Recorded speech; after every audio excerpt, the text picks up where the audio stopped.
Welcome back to the Auto Insider, where you come to find out what's new, what's hot, and what's not in the automotive industry. Well, this week we have new cover. This is the 2023 Mazda CX-50. Now, Mazda has laid their bets out on crossovers and SUVs. They've also decided that the American family wants to go outside and explore. Mazda has designed this vehicle for the U.S. market specifically, and it's only available in North America right now. United States and Canada, Mexico to come soon. What's so special and significant about this vehicle? Well, it's designed even to go off-road, something Mazda hasn't ever talked about before. Now, don't worry, you're not going to be traversing any great trails anyplace, but if you're going camping, you're going fishing, you're taking the family out just to explore nature, Mazda says this is the vehicle for you. Well, we'll tow 3,500 pounds with it today. We'll even take it through the hills and dirt and get it really dirty.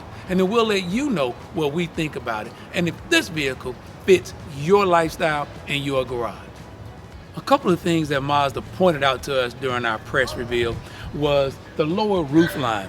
It's made that way so that for outdoor campers, people going on adventures, you can get your tent on the top of this vehicle and your extra cargo that may not fit in the cargo area right here on top. Another thing they pointed out is this rear door opens to a 90-degree angle. How often do you see that in an SUV? And when this door is open at a complete 90-degree angle, it allows for more room for you to get here and access anything that you're going to put on top of the vehicle. They've even said you can put a tent big enough to sleep 3 on top. Great for camping. Well, camping is great, but what about backseat leg room? You have a teenager, preteen, there's plenty of headroom here, even with the lower roof line, and there's plenty of leg room here between you and the front seat. We have heated seats here on the second row and 2 USB charging ports, as well as cup holders here in the center armrest and cup holder here in the door pocket. And there's ample space here in the back for all of your kids' wear. There's a seat pocket only here on that side and not on the left side. I think that's more for the driver than it is for the rear seat passenger, but we won't ding them for that. It looks like Mazda did a really good job on this interior. Not to mention, there's a panoramic roof here. SUVs now almost have to have that. You won't have to opt up to a more premium trim level on the CX-50 to get this panoramic roof, but I'd say it's all worth the money. And when you're talking about a car in the $40,000 price range, it's not a lot to pay for all the luxury you get here on the interior. And over the last 3 or 4 years, Mazda has been really intentional with their desire to take Mazda to a more luxurious level to compete with some of the Japanese and Korean models who are going after the luxury line of buyers. You have a smaller infotainment system, but it's useful, works well. You have this stitching along the dashboard and along your seats. You even have USB charging ports here in this very unconventional center console, wireless charging. Mazda has really shown up and is expecting this vehicle to be in your luxury list of SUVs that you're going after. After driving this CX-50, this 2023 CX-50 for about 2 hours now, probably put, 80 to 100 miles on it, I wanted to update the video and give a little feedback of my initial thoughts. When I jumped in this CX-50 this morning, my first thoughts were the seats felt too hard.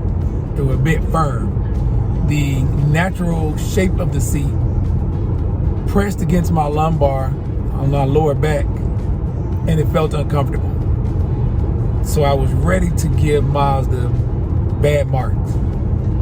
After a couple of hours, I have to give Mazda kudos because it's apparent that the designers, the people who designed these seats, knew what the pressure points were for a driver. They've done their homework because after a couple of hours, I feel very well supported.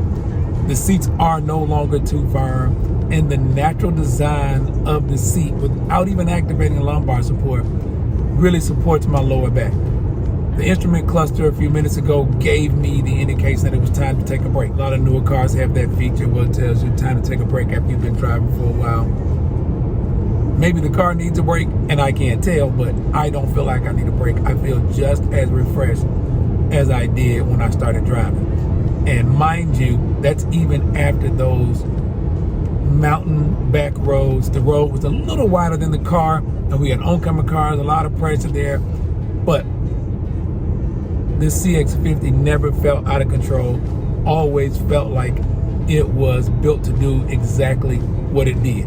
And all the talk in the press meeting that we had this morning, talking about G-vectoring and approaching corners, your turns, your braking, the transfer of the weight, it wasn't just talk. This CX-50 does what the engineers have designed it to do. In fact, if I didn't have this Mazda logo here on the steering wheel, and you just plopped me in this car with no indication of what I was driving, and you told me I was driving a $70,000, $80,000 luxury SUV, I would believe you. Those are my initial thoughts. So I don't know how well this iPhone microphone is picking up the sounds and lack of noise, but Mazda's done a really good job of even keeping wind noise out of this CX-50. There's very little road noise, very little tire noise, and very little wind noise going on around us. As the wind goes around the windshield past the A pillar and B pillar, you can hear a little bit of a sound, but it's nothing like you would expect from a vehicle in this price range.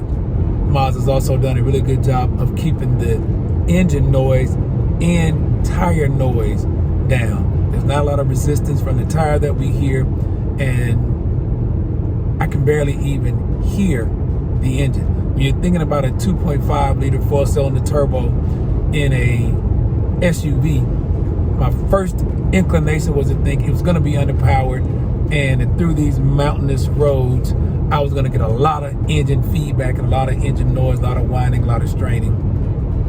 To my surprise, none of that.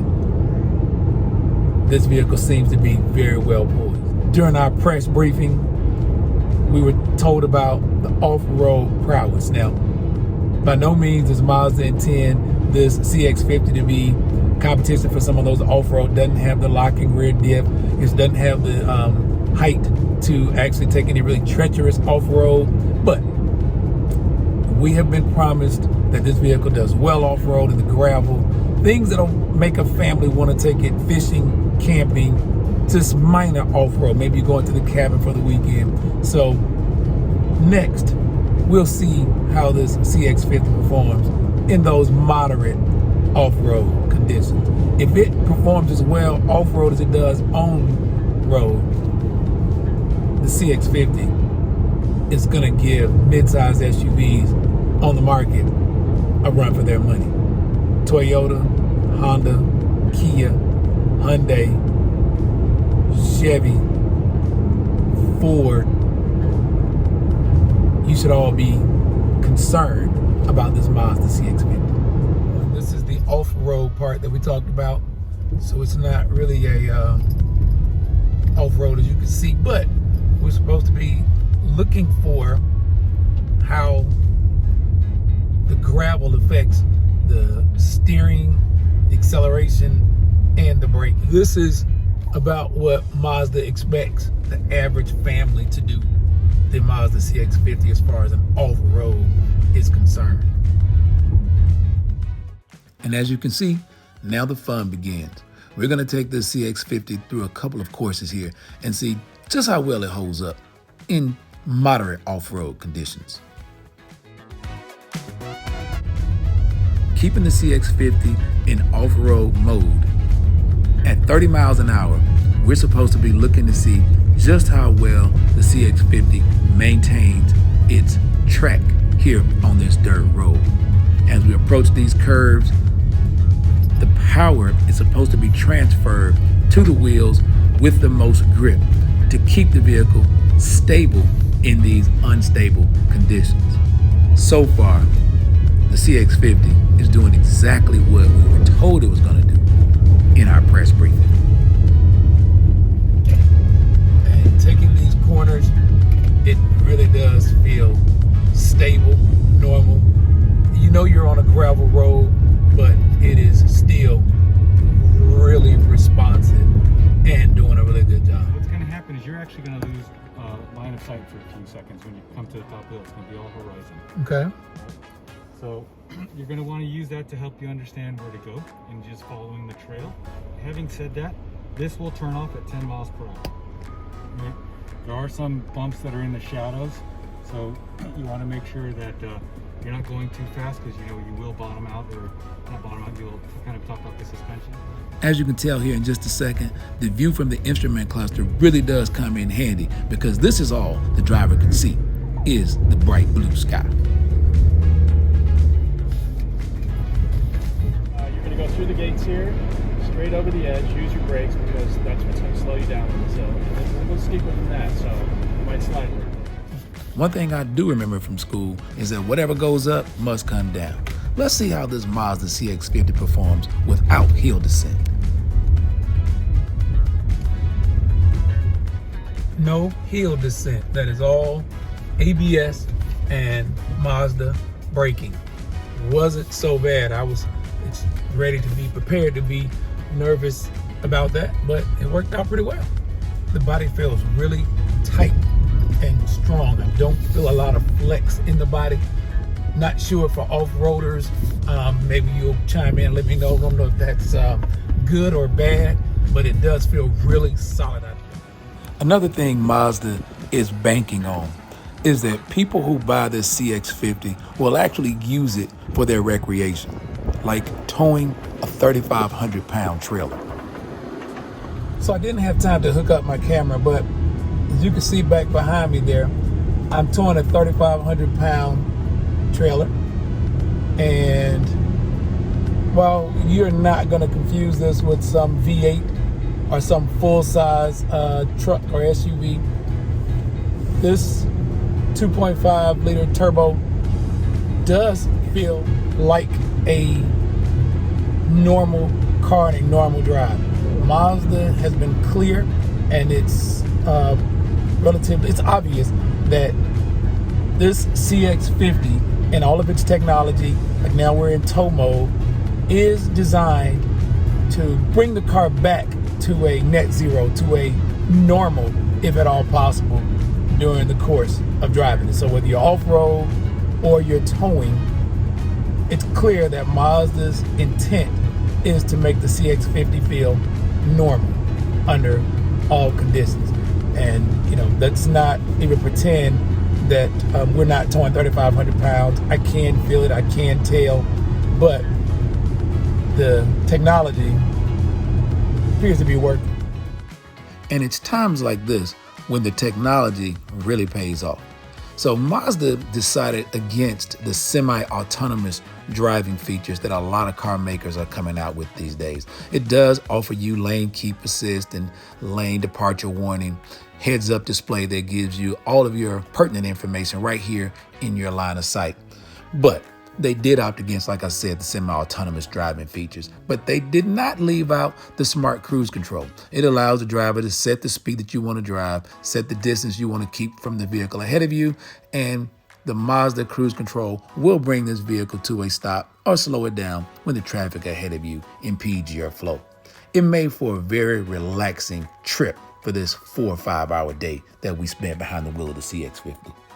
While it's difficult to make a complete evaluation of a vehicle with only about 4 or 5 hours in the driver's seat, our initial response and indication is that this CX-50 will be a major player in the midsize SUV category. Mazda has been serious about making this vehicle aggressive while also making it luxurious and putting it into a category that the Mazda SUV, aside from the CX-9, has not seen. So, if you're looking for a midsize SUV, 2023, the CX-50 will make your decision-making process a little more difficult. I'm Daryl Killian for the Auto Insider.